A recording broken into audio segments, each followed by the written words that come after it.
I'm Jourdan Bell, Texas A&M AgriLife Research and Extension Agronomist, and today we're at the North Plains Groundwater Conservation District's Water Conservation Center.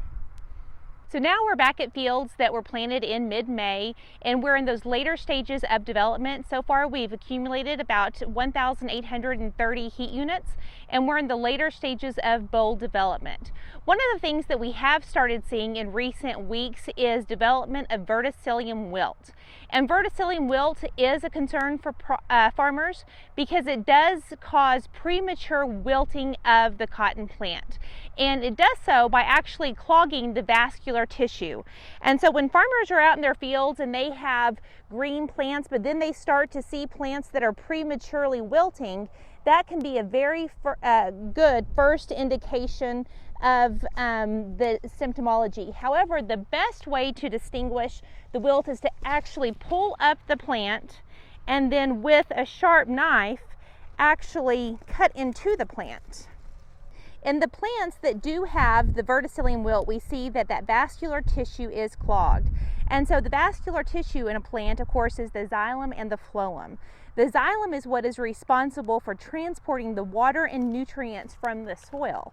If the xylem becomes clogged, there's reduced water and nutrients that are carried to the plant, and consequently the plant will prematurely wilt. When we compare the plant that actually has the Verticillium with what is often called leper printing or the clogged vascular tissue with a plant that does not have the Verticillium wilt, we see that the pith of the non-diseased plant is very clean, but that plant with the Verticillium of course is going to have those distinguishing features. When we talk about controlling Verticillium, it really does become management. Once a producer does have Verticillium in their field, it is always present.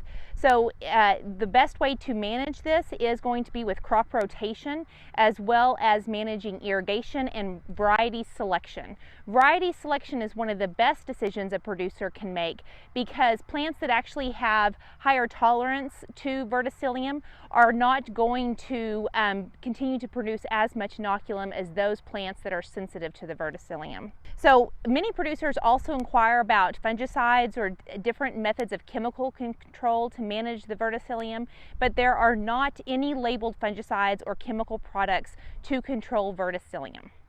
There are questions about the yield impact from Verticillium. As Verticillium spreads throughout fields, it can be very yield limiting. However, in the northern panhandle, many of the fields have small pockets of Verticillium. And so at this time, it is not as yield limiting as it is in the southern high plains. However, it is recommended for producers as they identify Verticillium in their fields to start considering variety selection as well as crop rotations to limit the spread of the Verticillium. In addition to variety and rotation, producers can also consider irrigation.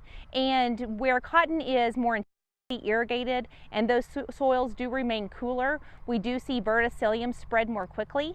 And so that can also be something that producers can consider as how they manage the irrigation for their cotton to minimize the spread of Verticillium in their fields. Producers have asked why they have never seen Verticillium in the northern panhandle, and it is largely because the Verticillium reproduces on dicot crops.